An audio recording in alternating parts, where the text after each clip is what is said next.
శ్రీమాత్రి నమః. ఈరోజు వచ్చేసి సున్నుండలకి కలుపుకుందామండి. ఇది సున్నుండల పౌడరు నేను ఆడించుకున్నానండి. పచ్చి మినువులు ఉంటాయి కదండి, తొక్క తీసేసిన మినువులు అవి తీసుకొచ్చుకున్నానండి స్టోర్లోంచి. కేజీ మినువులకి పావు కేజీ గుల్లశనగపప్పు వేసి మరబట్టించానండి. అదేంటి మినువులు దోరగా వేయించుకోవాలండి.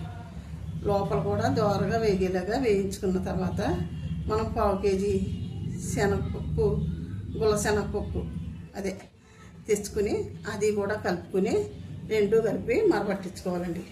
ఇదిగోండి ఒక కప్పు వేసుకున్నానండి పిండి. ఇదిగోండి రెండో కప్పు కూడా వేస్తున్నాను. చూడండి రెండు కప్పులకి ఒక కప్పు బెల్లం వేసుకుందామండి. ఇంతకితం పూర్వం రోజుల్లో అయితే తవ్వ పెట్టుకునో లేకపోతే సందికాల పత్రం పెట్టుకునో నలుపుకునేవారండి. ఇప్పుడు మనకు మిక్సీలు వచ్చాయి కదండి, ఈ రెండు కలిపి మిక్సీలోని ఆడుకుంటే మెత్తగా పౌడర్ రెండు కలిపి పౌడర్ అయిపోతాయండి. అప్పుడు మనం ఇదిగోండి నెయ్యి పెట్టుకున్నాను. నెయ్యి ఎంత బాగా కాగిన నెయ్యి అయితే అంత బాగుంటుందండి. ఎర్రగా కాచిన నెయ్యి అండి, చాలా బాగుందండి ఇది. ఈ నెయ్యి వేసుకుని కలుపుకొని ఉండలు చుట్టుకుందామండి. ఫస్ట్ మనం ఈ మిక్సీ గిన్నెలో వేసుకుని మిక్సీ పట్టుకుంటానండి. రెండు కలిపి మిక్సీ తిప్పుకుంటే బాగా వస్తాయండి. వేసేస్తున్నానండి. ఈ పౌడర్ అంతా రెండు తిప్పులు తిప్పుకుంటే మనకి రెండు కలిసిపోతాయండి.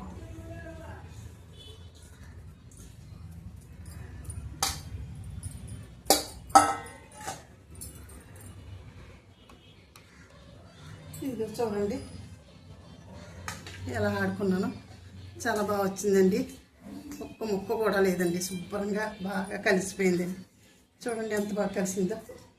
ఇలాగే ఆడేసుకుంటే ఈజీగా నలిగిపోతుందండి. చూడండి ఇక నెయ్యి కూడా వేసుకుందామండి. నెయ్యి కూడా కమ్మటి నెయ్యి వేసుకోవాలండి, ఎంత బాగుంటుందో నెయ్యి వేసుకుంటే. ఇది సున్నుండలు అంటే చాలా బలమండి, బలమైన ఫుడ్. పిల్లలకు కూడా మంచిదండి. ఏంటంటే మనకి కూడా సరిపడా విటమిన్స్ ఉంటాయండి. మోకాళ్ళ నొప్పులు అవి కూడా రావంటండి ఇలాగా సున్నుండలు గట్ట తింటేనే. మినుము కదండి, మినప సున్నుండలు కదా, మంచిదండి. మంచి హెల్తీ ఫుడ్ అండి, చాలా మంచిది.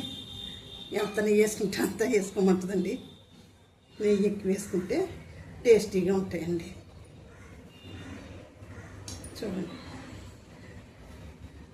ఇంకా పడుతుందండి, కొంచెం నెయ్యి తీసుకొస్తాను.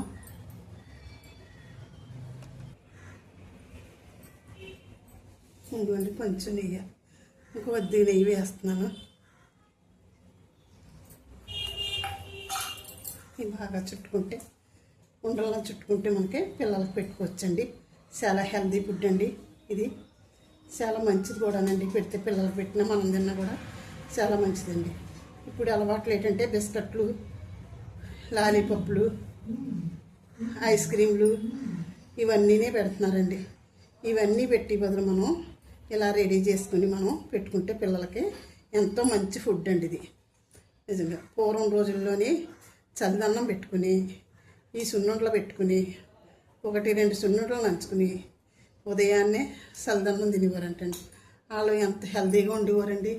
చూడండి చాలా బాగుండేవారు కదా. అలాగా మనం కూడా చాలా హెల్తీ ఫుడ్ అండి ఇది.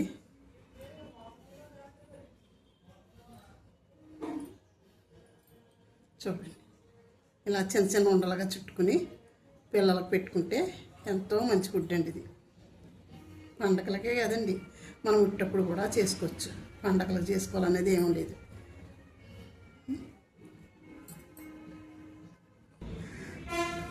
చూడండి ఎంత బాగా వచ్చాయో.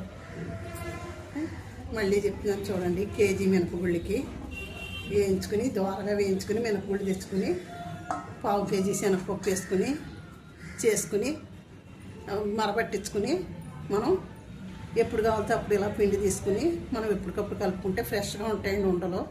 నెయ్యి కూడా మనం కొంచెం కొంచెం నెయ్యి వేసుకుని ఇలా కొంచెం కొంచెం పిండి తీసుకుని కావాల్సినప్పుడల్లా కలుపుకోవచ్చండి. 2-3 సార్లు కలుపుకోవచ్చండి. కేజీ పిండి ఆడించుకుంటే చాలా సూపర్ ఉంటాయండి. సూపర్ ఫుడ్ అండి ఇది. చూడండి ఎలా వచ్చాయో, ఎంత బాగా వచ్చాయి చూడండి. బెల్లం వేసుకుంటే బాగుంటాయండి, పంచదార వేసుకుంటే ఇంకా ఎక్కువ నెయ్యి పడుతుందండి. అది ఈ బెల్లం అయితే కొంచెం తక్కువ నెయ్యి పడుతుందండి. మంచిది కూడానండి, మనకి చాలా మంచిది. మినపసున్నుండలో బెల్లం వేసి చేసుకుంటే చాలా బాగుంటాయండి. మంచి బెల్లం తెచ్చుకోవాలండి. చూడండి, ఉంటానండి. ఈ రోజుకి ఈ వీడియో ముగిస్తున్నాను. మీకు నచ్చితే లైక్ చేసి షేర్ చేయండి, సబ్స్క్రైబ్ చేయండి. ఉంటానండి. శ్రీమాత్రి నమః, శ్రీమాత్రి నమః, శ్రీమాత్రి నమః.